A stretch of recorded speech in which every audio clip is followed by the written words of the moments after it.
welcome to No Broken Legs. I am your host, Evan Belfiore, and it is a pretty late Saturday night, but we're still going to get these picks in, and you know that means I've got Jimmy Champ on the line, ready to help you find winners this weekend. Jimmy, how are you this evening? Yeah, I'm good. You know, it's a nice Saturday night here in Northeast Ohio, and we gotta get some rest in for this long day of football tomorrow. So can't wait to talk about these games. Yeah, we'll get to the 9:30 London game here in just a second. Briefly, we should mention there is the game in the book from Thursday night. Detroit just put an ass whooping on Green Bay, man. I was not expecting that. No, me either. I still don't believe. I don't know why it happened. It happened. I still don't believe in the Lions. Get them out of here. I'm starting to be swayed by the Lions. Neither one of us has liked them the last 2 years, but 106 points for, 83 against in 4 games. They're 2-0 on the road. I think that's the thing that's really surprised me. Goff has played pretty well on the road, and that is not something that I would have thought would happen. Yeah. Yeah. I'm still putting an asterisk by the Chiefs game. I don't care. They lose that game by 3 touchdowns if Kadarius Toney can catch a football. Well, it's interesting you say that. That was a really big win for Detroit, and I also kind of feel the same way about Cleveland's win over Cincinnati.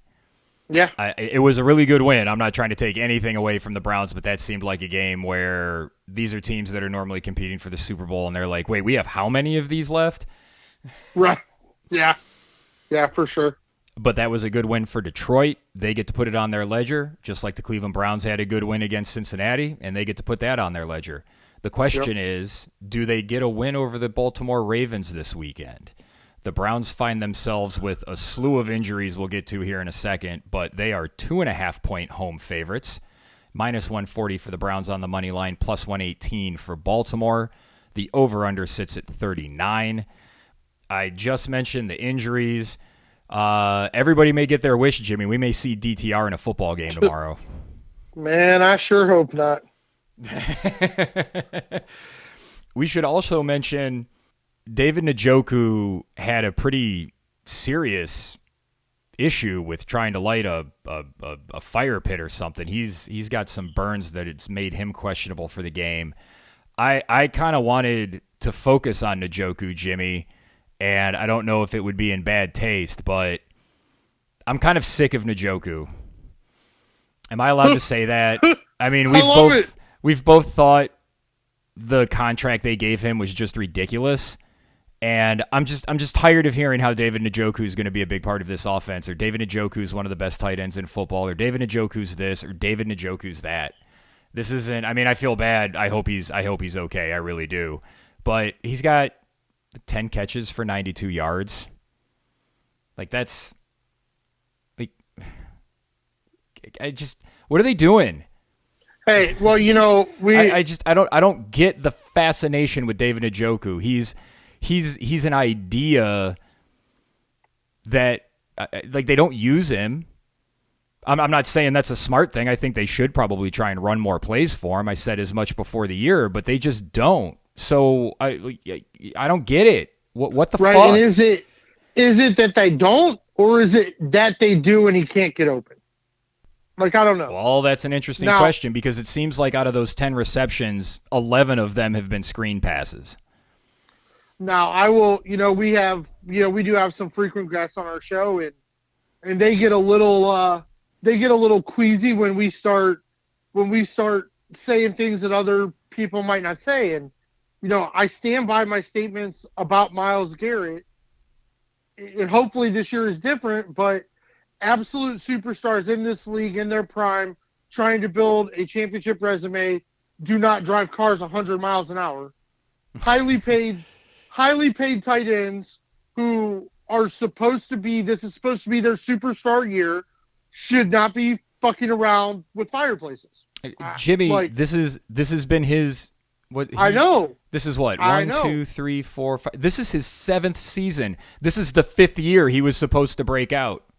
I agree with you. I absolutely agree with you. And we have seen a couple, there have been a couple splashes. For me, I kind of got off the Njoku train now. I still think bringing in Hooper was a mistake just because of his age He was so bad. and his mobility. But for me, it was still a couple of years ago when Cleveland went to Arizona late in the season, and Arizona had not covered a tight end all year. Yeah. And every single fantasy football expert in the world said, if David Njoku is ever going to have a game, it's this game or it's never. Guess what? It's never. Like, David Njoku is never going to be a superstar in this league. And to be honest with what the offense looks like it's going to be, I don't know if you need him to be a superstar. You probably do need him on the field. And I do agree with you. Like, I hope he's okay because it seems like it's a pretty serious injury. So we absolutely hope he's okay. But from a football standpoint, it's just going to be another miss for the Cleveland Browns in drafting. It's just he's just another one of those guys that, like, at some point it's just not going to happen. Like, he is what he is. And he seems to have a lot of talent. Like, he's got the physical tools you would like. But this is a guy who's, well, he's got 2 seasons that are basically his best, and they're almost identical. In 2018, he had 56 catches for 639 yards and 4 touchdowns. In last year, he had 58 catches for 628 yards and 4 touchdowns. And that's fine. I mean, that's nothing to really go after him for. He was healthy both of those years. That's usually a problem with him, but they're paying him like a top 5 tight end. He's just, if he's that, then I don't know. Maybe I've got a misconception on what a top 5 tight end should be. But I don't see him being used in the offense in any way, and it seems like he should be because with what they did last week, they did a lot of the things that you suggested they do, spread the field out, short, quick passes. That seemed to be something that really worked to get Deshaun Watson in rhythm. Playing the Tennessee Titans seems to help. Everybody's just, even with the Titans and even with Watson looking better, he's still put the 3rd worst performance against the Tennessee Titans this year. The other 2 players, the other 2 quarterbacks they faced put up 300 yards. So I'm not going to quibble about 10, 11 yards, but it's everybody is doing that against Tennessee. So we get to maybe see this against Baltimore. Like, I don't think anybody should bet this game because of all of the ifs. I mean, if Deshaun Watson goes out, then, I mean, Baltimore should roll in this game because I don't have any faith in DTR. But, I mean, this is also a year I've seen Josh Dobbs beat the Cowboys, so who the fuck knows? There you go. Plus, Baltimore's got a lot of injuries. And so let's start with Watson. I don't want to just go all in on Watson with this, but he did play well last week. It's the first good game he's played in a Cleveland Browns uniform. It was against a crappy Titans defense. So if he plays this week, this is a great chance to get a gauge because while I don't think Baltimore has a top 5 defense, I think they have definitely a top 10-ish defense. They can get after it. They're going to be physical. Jimmy, what do you expect Watson, if he plays, to look like against this Ravens defense? Do you expect what we saw for 7 games or what we saw for 1 last week? It's just all going to depend on the offensive line. I mean, it's really, I think, what it comes down to, because I'm sure there are 4 clips from last week's game that Harbaugh and the defense have watched over and over, where Tennessee pretty much went jailhouse blitz, brought everybody, and on the one play, Deshaun Watson just decided to throw the ball completely backwards and fail the play. Like, he is, Whedon-esque. The folks who voted in our Browns Facebook group said that was worse than the Brandon Whedon.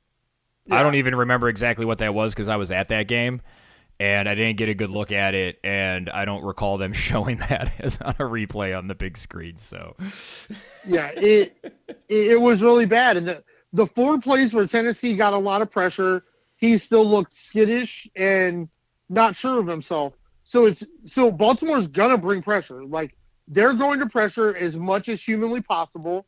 So can the wide receivers win against a better defense than Tennessee? That's where it comes down to.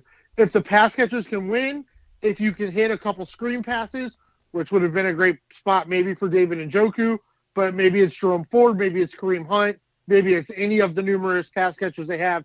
But if you can get some quick passes, some screen plays, back off the pressure a little bit, I think you can be okay offensively. But at some point, Deshaun Watson is going to have to stare down pressure and complete a pass, which I don't think he's really done this year yet.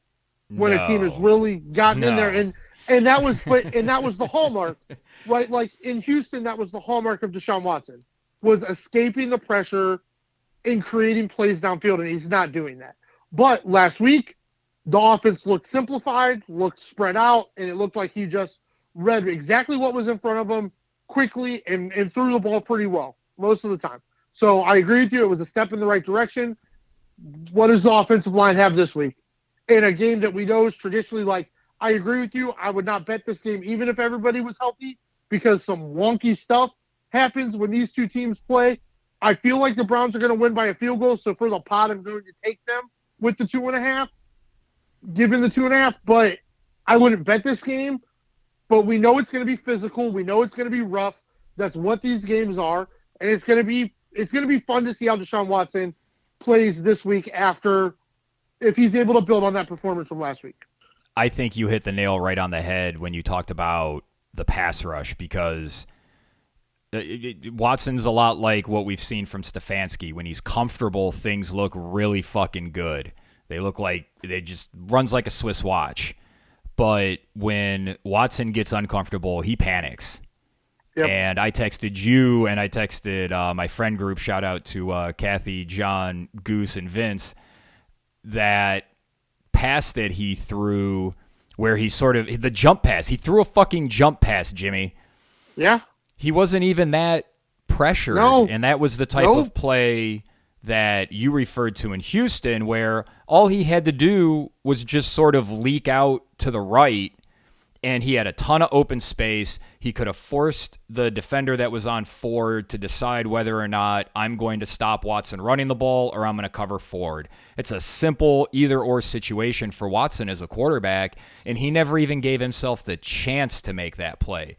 And that's what would really worry me, or I guess that's what should worry anybody who wants to just say Watson's back, is that even in a game where he did look better, he still had plays where he just panicked, just outright panicked.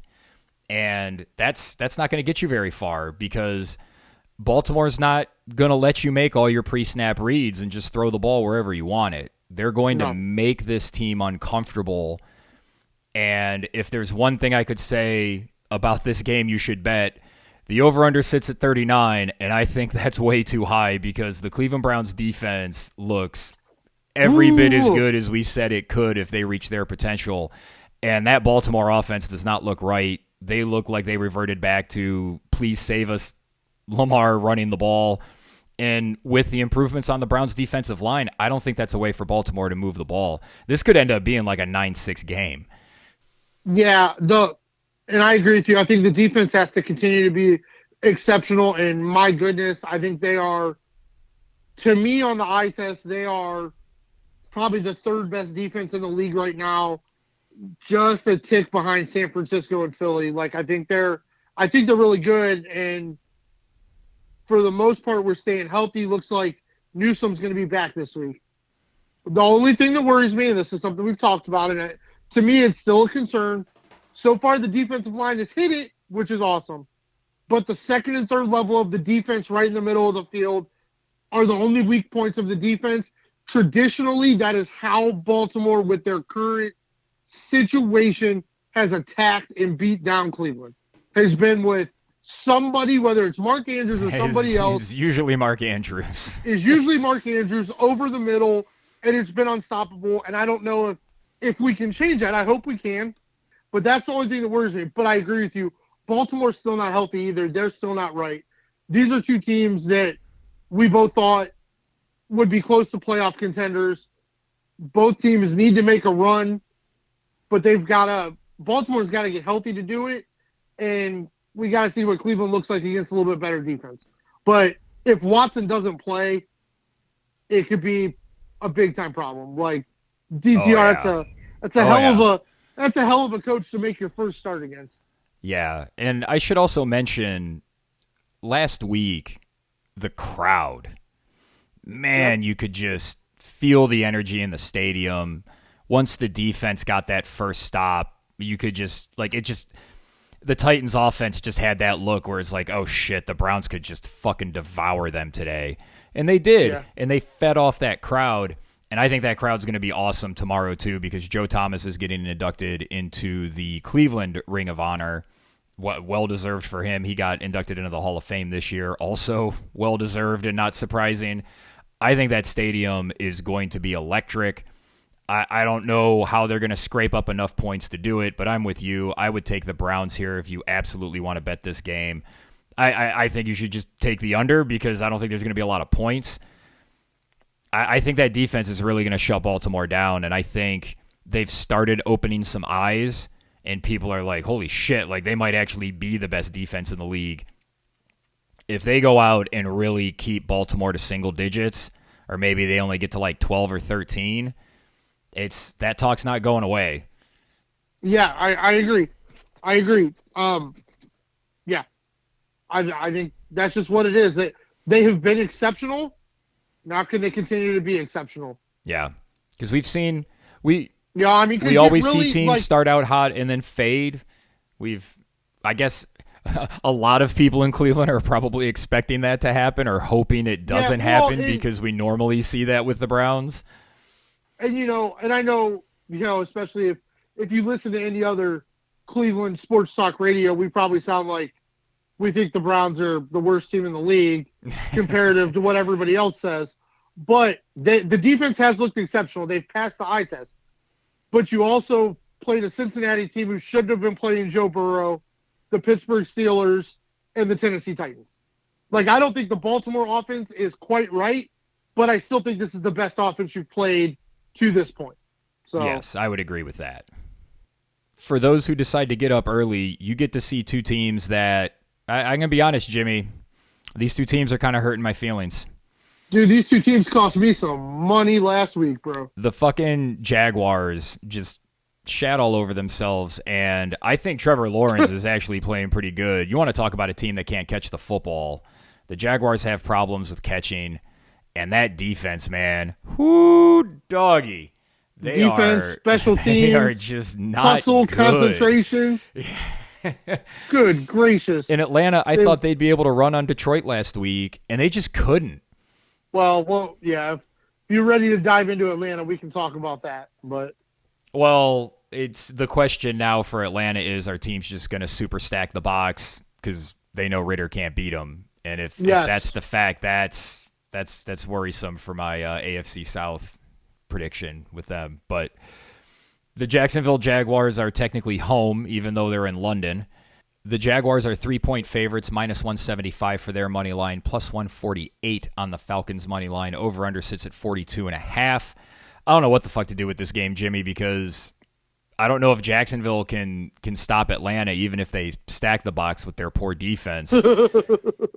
And Jacksonville has historically seemed to play better in London because they get a big crowd. They got a big following over there.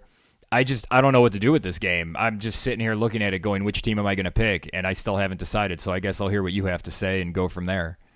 I think you hit the head with, you hit the nail on the head this time yourself. Whether Jacksonville can pull it off or not, I think it's simple now. I mean, Bijan Robinson is going to bounce back. His talent is going to persevere and come through most games. I don't think most teams will be able to shut him down like happened last week. But teams are just going to stack the box. They're going to put some kind of bracket coverage over top of Pitts in London and say, go ahead, Desmond Midler, do your worst, man. Yeah, because you can afford to double both those guys. Yeah. It sounds crazy, but this isn't the Chiefs from 3 years ago with Tyreek Hill and there's Kelsey. ways to do it. There's other guys. I think they'll get to a point where, with repetition and time, Drake London and Kyle Pitts, I think, could be an absolutely great wide receiver tight end combo. But they're not there yet to really help Midler out. So, for me, I absolutely thought coming into the season Jacksonville was a touchdown better than Atlanta. they better be a touchdown better than Atlanta, or some weird shit is going to happen in the AFC South. So I'm taking Jacksonville here. Yeah, I'm taking Jacksonville too. I don't like it. I don't love it. I don't feel good about it. I just want this game to be over and each team look at least halfway decent on both sides of the ball. Yeah. Because I've got some preseason bets on both of them. Yep. Oh, yeah, bud. Up next, we have the Pittsburgh Steelers, who are traveling to Houston to take on the Texans. The Steelers are 3-point favorites, minus 165 for the Steelers, plus 140 for the Texans on the money line. Over-under sits at 42. This is a really good early test for C.J. Stroud to see where exactly he is in his development. It's probably not going to go well because they're still lacking a lot of offensive linemen, and Pittsburgh usually eats that shit up, Jimmy. Yeah, this game is intriguing to me. You know, the Texans defense, opportunistic and hustles. The Steelers defense might be a top 5 defense, but the Steelers offense is really bad. Like, C.J. Stroud has done a great job of just getting the ball out. Whatever, I'm just going to throw it. I don't care. I'm not going to sack me. I'm throwing the football. Like, he's got that mindset, and it's working out for him. If he could stay away from, like, the T.J. Watt strip sack for a touchdown, yeah, I think Houston wins this game outright. Wow. I think Pittsburgh's offense is broken, dude. Like, that offense is broken, and I think they're gonna play some teams that, as good as the defense is, the other team's offense is still gonna score some points. Now, I don't know, because Houston just has Jacksonville's number. Like, it's kind of incredible how many wins Houston has over Jacksonville in the last few years. So I don't know if it was just that, but their defense was flying around to the ball. They were hustling. So I think they may have just as good of an opportunity for that strip sack or that pick six as Pittsburgh does in this game. And I still think Houston's offense is better than Pittsburgh's offense. So I'm going to take Houston here. They're going to be in a lot of money line parlays for me because I think they're going to win this thing outright. Wow. Steelers have scored 56 points in 3 games, which isn't the worst. It's kind of low middle. I'm going to take the Steelers. I don't like the 3 points. If you want to bet the spread on this, go ahead. I like Pittsburgh on the money line. I think they win this game. I just think Houston has too many problems on that offensive front, and I think that Pittsburgh defense is just too good. I think C.J. Stroud makes a decent show of himself. Like, I actually think C.J. Stroud will probably play. I think C.J. Stroud will probably play better than Deshaun Watson did against this defense. Yeah, I mean, and so far this year, when quarterbacks have been able to get passes off against Pittsburgh, it's been pretty successful. It's just been getting the ball out of your hand. And I think that's going to be a focus. I think Nico Collins and Tank Dell are going to get a bunch of catches probably around the line of scrimmage, just trying to get the ball out. And I think they're going to be able to do enough to pull this thing off. But if at halftime Pittsburgh's up 17-0 because TJ Watt flipped the field 4 times, also wouldn't be a surprise. Up next, we have the Cincinnati Bengals. They are going on the road to take on the Tennessee Titans. The Bengals are 2.5-point favorites, minus 150 on the money line, plus 126 for the Titans. Over-under sits at 41. Cincinnati got a really big win for them last week against the Rams. That defense really showed up. Yeah. Joe Burrow still didn't look right. That calf is really bothering him, but I don't care. I just overs on Burrow, overs on everybody that plays Tennessee. I'm taking the Bengals. That offense looks fucking shitty. Everybody's bailed on Ryan Tannehill. I don't know what they do, Jimmy, but Tennessee has major problems. Yeah, I think since he gets back to 500 and continues the march of Mike Vrabel replacing Ryan Day at Ohio State, even with an injured Joe Burrow, Cincinnati's just the better team here. This is a lock to me. I don't think about it. Sometimes you've just got to make the bets that are going to win. Cincinnati's going to win this football game. Bet Cincinnati money line. You've got a couple games you're not sure about. Put Cincinnati in there because they're going to win. That's it. Tennessee is a bottom 3 team in the league right now. It's just what it is. I'm making a list, Jimmy, of teams that we're going to have to talk about their quarterback situation because it's just untenable. And Atlanta, we discussed earlier, and Tennessee are very early on that list of, look, you came into this season thinking you might get something out of this guy with another year, but it ain't fucking working, man. Yep, I agree. A place where it is working very well is Miami, where they just hung 70 on the Denver Broncos, and they didn't even do it with anything special. They just scored 10 offensive touchdowns. No. And for that, they are 2.5-point road underdogs in Buffalo taking on the Bills. The Bills are minus 155 on the money line. The Dolphins are plus 130. The over-under on this is 53.5. Jimmy explained this to me. The Dolphins' offense looks unstoppable, and yet they're 2.5-point underdogs. And I'm getting plus 130 on the money line. What am I missing here? I don't get it. Well, I mean, to be fair, Buffalo put a whooping on a team last week too. And you're still looking at Buffalo was the projected division winner at the start of the year. So I think that plays into it. This to me, like, we're going to just take a little trip. This to me starts to feel like the Colts, Patriots, Manning, Brady games, where the Colts were sleek and the scheme and the players fit and they were really good. And Tom Brady said, I don't give a shit. My team's winning this game. And that's the attitude Josh Allen has. I don't think Josh Allen's that player. I'm betting Miami. Miami's winning this game. Like, I believe that. We said it. We've said it every time we talk about Miami. If Tua is upright and healthy, this team has weapons everywhere. The defense is good enough.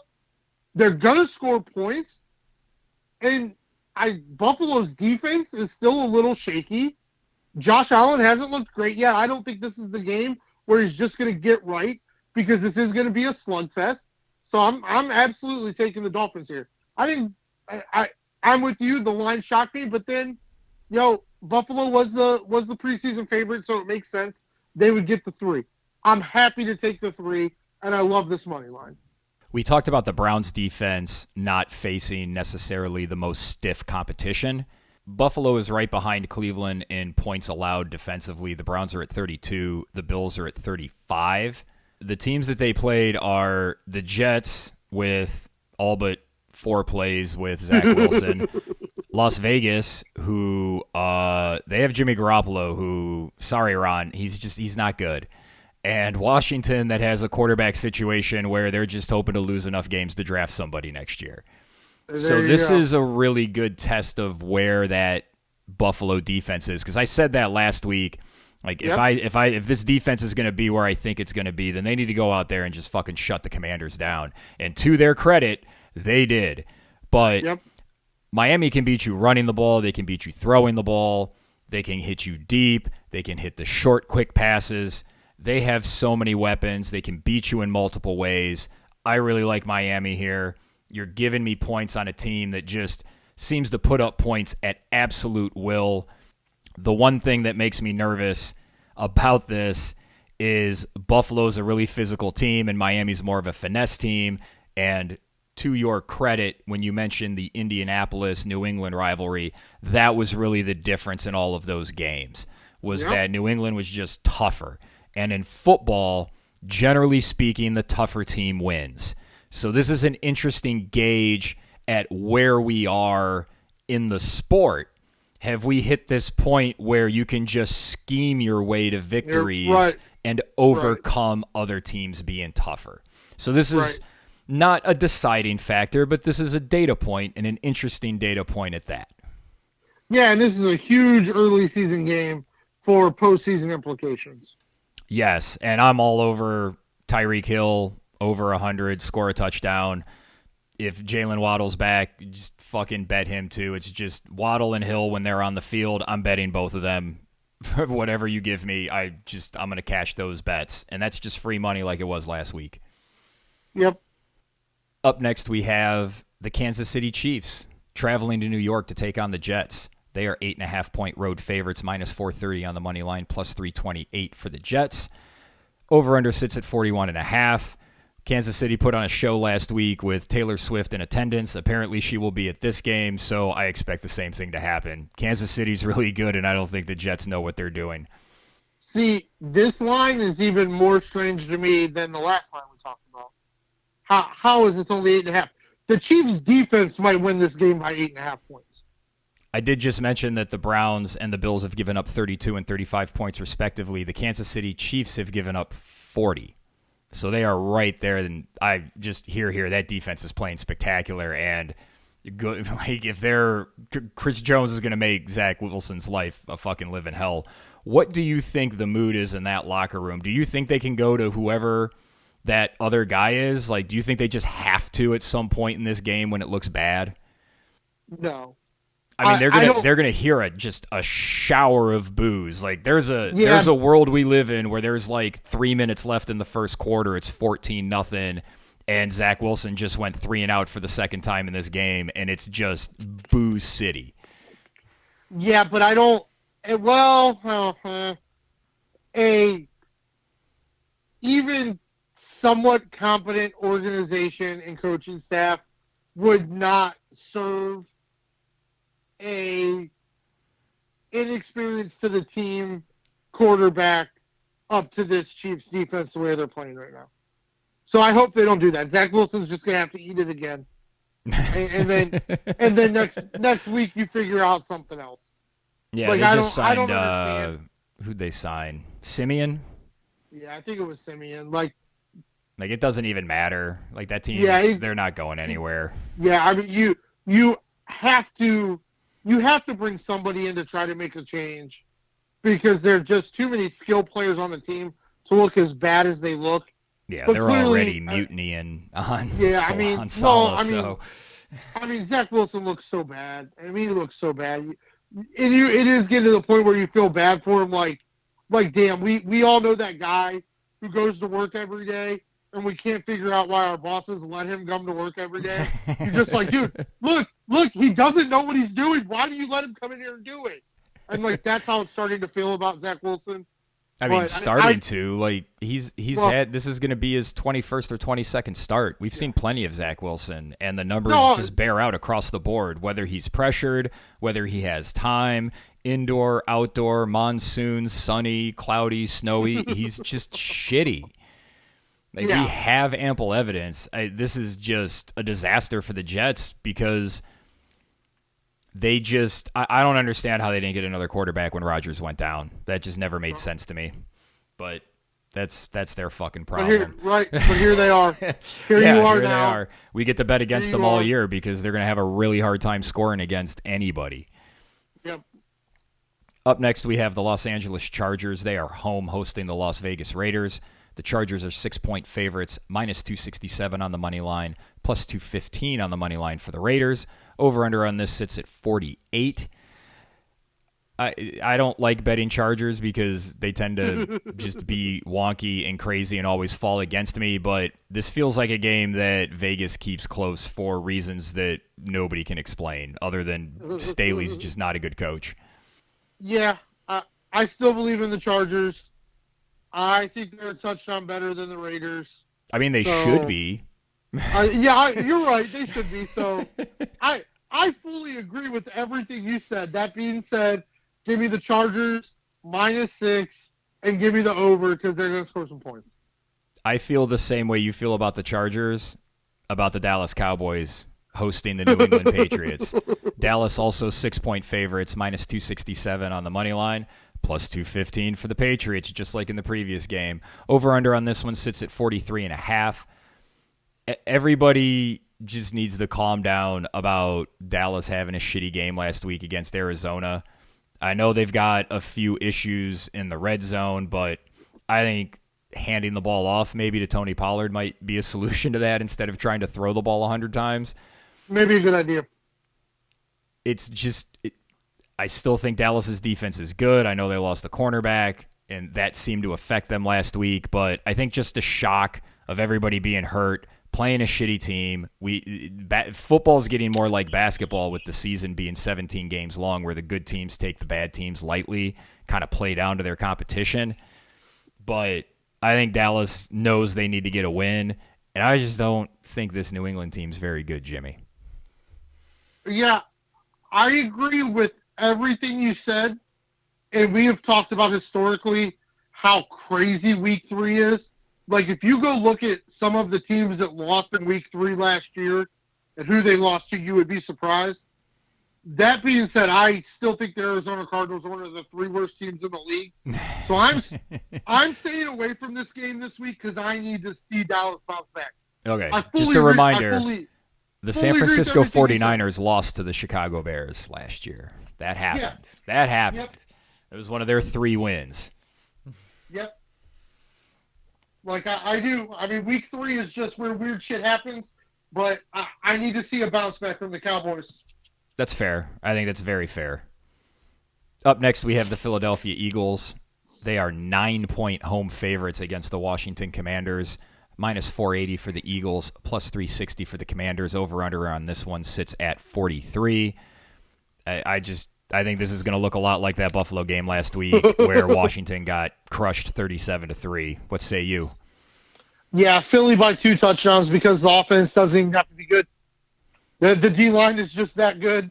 The front 7 is just that good. You just can't run on them at all. That was a bet. I cashed that last week on the under for Tampa Bay's running back. I'm going to do the same with Washington. You need to go ahead and add the Armada to that list of quarterbacks. Well, I think they knew coming into the year that they were just going to kind of give Howell some time to see what he does, and I don't know what they were planning on doing the second half of the season when they found out he wasn't any good, but I think they knew they were probably going to have to find a quarterback this offseason. I think that was the plan, was let's just get through this year, and then we'll find somebody next in the offseason, and hopefully we'll be bad enough to draft somebody. Yeah, that's fair. I can understand that. And there's going to be some quarterback talent come out in the draft, so that makes sense. And because they've got some skill players. Their defense is still okay, but they're just on the field so much it's hard to stay good for that long. So, but yeah, I think Philly dominates this one. This is an easy win for Philly. Another game that should probably be a blowout is the San Francisco 49ers hosting said Arizona Cardinals. They are 14-point favorites, minus 900 on the money line, plus 600 for the Cardinals. Over-under on this one sits at 43.5. Jimmy, what used to happen when those bad Browns teams would finally get a win? What usually happened the week after?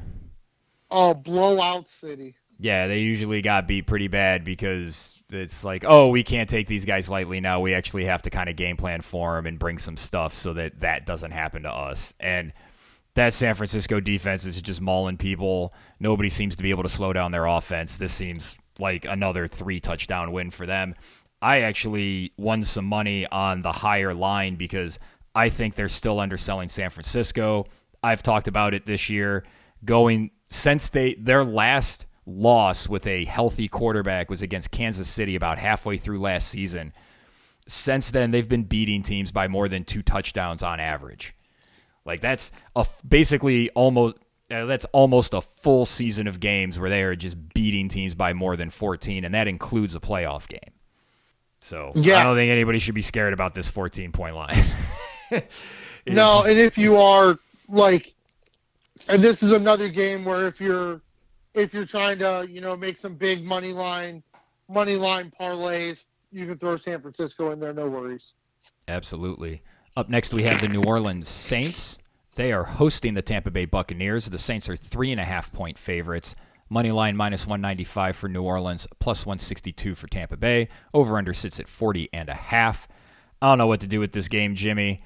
I think that New Orleans offense is not that great with Derek Carr, and Tampa Bay's defense looks all right, but this New Orleans defense looks like it can get after it, and that usually spells trouble for Baker Mayfield. I'm going to take the Saints here. I don't love it. I don't like betting these AFC South teams because things tend to be wonky with these mediocre teams. I'm pretty sure I think Tampa is better than the Saints. Wow. I don't know. I don't know for sure. We said going into this year this was going to be one of the divisions that was going to be hard to try to figure it out. The Saints do get Kamara back, so that's probably a big boost to the offense. While we're not big fans of Derek that's right. Carr, He's back from his suspension. While we're not big fans of Derek Carr, we're even less fans of Jameis Winston. So yeah, I'm taking Tampa. I'm taking Tampa here. I got them at +3.5 and the money line at +150 because I think they're going to win it outright. I like that confidence. Kamara back does make me feel better about picking New Orleans. And mainly this is Baker struggles against really good defenses, and I think this New Orleans defense is at least pretty good. I don't know if they're really good, but they're definitely pretty good. Did you watch any of the Green Bay Detroit game Thursday night? I saw the recap, and Jordan Love, man, I don't know. He looks like he wants to be good, but that game was a shitter, man. All right, well, that's the same team that scored 20 points in the second half on the New Orleans Saints. So, just saying. Well, maybe that was a week 3 wonky thing. God damn it! Goddamn week 3. Well, something that we can have some real confidence in, Jimmy, is Daniel Jones under the lights. Monday Night Football, the New York Football Giants hosting the Seattle Seahawks. The Hawks are 1.5-point road favorites, -130 on the money line for them, +110 for the Giants. Over-under sits at 47. Daniel Jones sucks, Jimmy. We knew it. Yeah. We've been on it for a while, and they just signed him to an extension, so that's fun for them. Give me Seattle. Give me just give me the Seahawks, and I'm fading New York and betting against them every chance I get the rest of the year. Yeah, especially looks like most likely Saquon's going to be out again.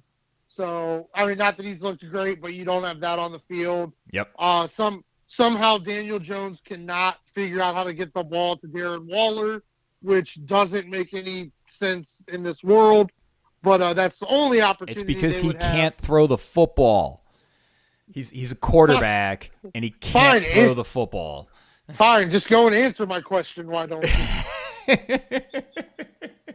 I mean, he's a decent running back when you put him at quarterback, but he can't throw the football. Okay. I can't believe that I just still can't believe they didn't just franchise tag him and pay Saquon. Like, you just pissed $90 million down the drain with that contract to Daniel Jones when all of us can see he's just not good. Yeah, I mean, I understand the front office was hoping what happened towards the end of last year was sustainable. We knew it wasn't. They should hire us. I don't know. Like, that's just one of those. Bill Simmons used to have the thing where he said teams should hire a VP of common sense. Yeah. And it's like, hey, we're going to give Daniel Jones what amounts to a 2-year guaranteed $90 million deal. And we'd be like, really? Why don't you are you sure he's good? Because we don't think he's any good. Maybe you should just franchise him so that when you find out in week 5 he's terrible, you aren't on the hook for $45 million next year. Yeah. Yeah, it's going to be a rough couple of years for the Giants. Yeah. Because he stinks. He stinks. Up next, we have the Los Angeles Rams traveling to Indianapolis to take on the Colts. This is a pick'em, -110 on the money line for both teams. Over/under sits at 45. I'm taking the Rams, Jimmy. Fuck the Colts. I don't care if they're 2-1. I don't care. I don't care about Richardson. I don't care about Gardner Minshew. They got their 2 wins. I think they're done. Yes. Oh, I don't think they're done. I think they'll win. I think they'll probably get to like 4 or 5, but I took the under before the season. But I still don't think this team's good. I just don't trust them, and I think LA bounces back. Yeah, with injured Joe Burrow, took a pretty good game from Cincinnati's defense and a pretty good offensive scheme to beat the Rams. I don't think Indy has that in them, so give me the Rams. Sneaky good Rams. They win this week. They would be sitting at 2-2, which puts them right in the mix early when everybody really thought they'd be bad. So tip of the cap to Sean McVay for getting those guys ready to play and define some expectations early in the season. Yeah, I mean, and really, like, when a situation where a lot of teams may have given up on, like, kind of player development and trying to find guys, like, clearly Cam Akers was a problem, and they did the right thing and got rid of the problem. Yeah, You and they had, didn't wait. They didn't drag it out like the yeah, Browns did with exactly. OBJ a couple years ago. Exactly. You had a guy like Kyron Williams who's showing promise, showing he could do it, and you made the move. Okay, Cooper Cup's out. Well, let's throw Tutu Atwell 20 passes in a game and see how he does. Oh, shit, he did pretty good. Cool. We've got that going. And then Puka Nacua, I agree with you. Kudos to Sean McVay on rebuilding this offense. Matt Stafford looks okay. Like, he's still not very mobile, so if you get pressure in his face, he's going to struggle. But it's just on that offensive line. Give him time, and he's going to do his job. Yeah, I also like Bakunu overs. I don't know why he wasn't on the field more in the second half of that game last week. If he was, he would have gotten another catch, and he would have gone over. He was under by a yard. But I still feel good about that bet, and I feel good about betting on him moving forward. Yeah, he was a little banged up coming into the game, so I wonder if that didn't have something to do with it. That would make sense. Up next, we have the Minnesota Vikings. They are 4-point favorites in Carolina, taking on the Panthers. Minus 210 for the Vikes, plus 175 for the Panthers. Over-under is 46.5. This is going into I'm just taking teams against the rookie quarterbacks because that Carolina team looks like a mess. Hey, look at that, man. Jimmy, Frank Reich. Like, we're the only people that don't seem to like him, and like we're still the only people that don't think he's a good coach. Yeah, well, sometimes you're just right, even when everybody else, doesn't realize it. Sometimes you're just right. The best thing about this game? Nobody's going to watch it, so Kirk Cousins is going to go nuts. Like, this is one of those spots where he goes for like 350 and 5 touchdowns. Yeah. And there's another guy, Justin Jefferson. If you're not betting the overs on him every week, you're doing yourself a disservice. Yeah, they'll go nuts this week. Vikings for a win here. If you haven't been picking against Carolina in your survivor pools, if you need a pivot from one of the big teams this week, you can take Minnesota with full confidence. Yeah, and this is a smaller line, so a lot of people will have either already taken Carolina if you have not, and a lot of people will probably also be trying to save them for a better spot. Yep. And I don't think, they're going to be a 2-touchdown underdog at some point later in the year, but I think you take them here. Just get yourself through another week, and then find your matchups later in the season. Yep. Oh, boy, Jimmy. We going to talk about it? We don't have to. I mean, Denver's traveling to Chicago, coming off a 50-point loss. They're 3.5-point favorites, so that says a lot about the Bears. Minus 170 for the Broncos on the money line, plus 143 for the Bears. Over-under sits at 46.5. If you're betting this game, congratulations, you are a true degenerate. Yeah. So, we give you've heard that statement, multiple times of, great matchups of the immovable object versus the unstoppable force. Yeah. So the guys that, kudos to the guys at Fantasy Pros, the three main guys, they're calling this game the battle of the movable object versus the totally stoppable force. So it's going to be crazy to see what happens. I think I'm obviously I'm not to this level of degeneration. So there's no betting going on in this game. I'm going to take Denver for the purpose of our pod. So if you can't get anything out of Justin Fields this week, I don't know what to tell you, man. I'm taking Chicago for the purpose of our picks.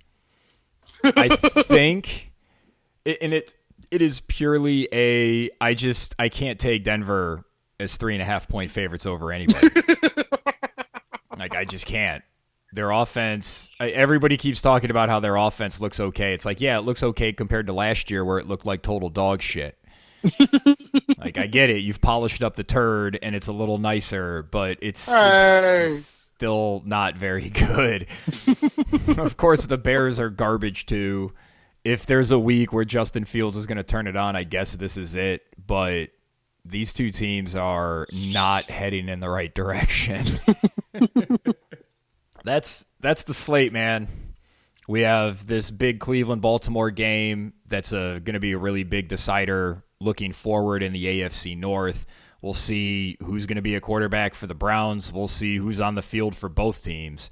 And then the other game that really stood out to me was that Buffalo-Miami game. That's a game that I'll be watching with close eyes, Jimmy. I bet you will be too. Yeah, that's obviously the marquee matchup. And it's like you said, just to see, we still feel both of these teams are top 5 teams in the AFC. So you're going to get to see what both teams look like against another good team. I just think Miami's going to win because Josh Allen's going to make a mistake. Yeah. He normally always makes a mistake in these games. So I'm just betting on that. He just tries to do too much. Again. He thinks he's Brett Favre, but doesn't realize all the games Brett Favre lost being Brett Favre. Yeah. So I'm also a big fan of Kansas City, Dallas, Philadelphia, San Francisco. Money line teases, 5, 7, whatever type of teases you want to do with those teams. Put them in parlays. My spouse Minor has just been playing Kelsey touchdown, Kansas City to win. And there you go. If you got a bet boost out there, you can turn that into positive odds. And if you're getting money to hit that, then you just have to. Yeah, I'm gonna go for the home run this week. I'm going money line parlays with I think Texans, Rams, Bucks, Dolphins. Ooh. I think we're gonna throw that out there on a couple tickets and see if that can't come through for us. I like it. I like the aggressiveness. Yeah. Yeah, well I think this is a week to do it. Because I think I think you can make another pivot bet off of that. You can bet like 6 money lines of teams that are definitely going to win. Yeah. To hedge. Yeah, to hedge against on the that. other side. I liked I like what you're doing this week with those teams last week, but I did it with the Rams, the Steelers, and the Falcons, and only one of those teams won. The Rams were kind of close, and that was kind of a big. I think they were just really up for that game to win it for Joe Burrow because they knew he was limited, which is part of the reason I think Cleveland's going to win on Sunday. Even if DTR has to play, I just think that defense is really going to shut down Baltimore. I think they're that good. Yeah, and everybody. I mean, if the report does come out that DTR is going to play, please hammer the under.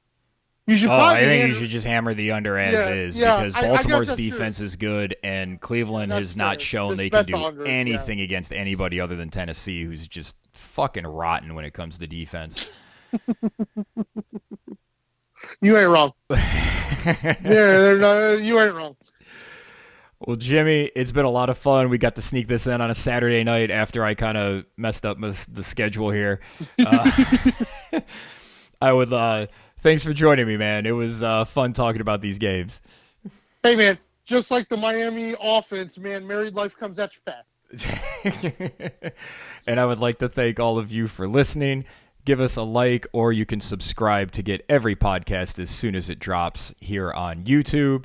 For Jimmy Champ, I am Evan Belfiore. Thank you for listening to No Broken Legs.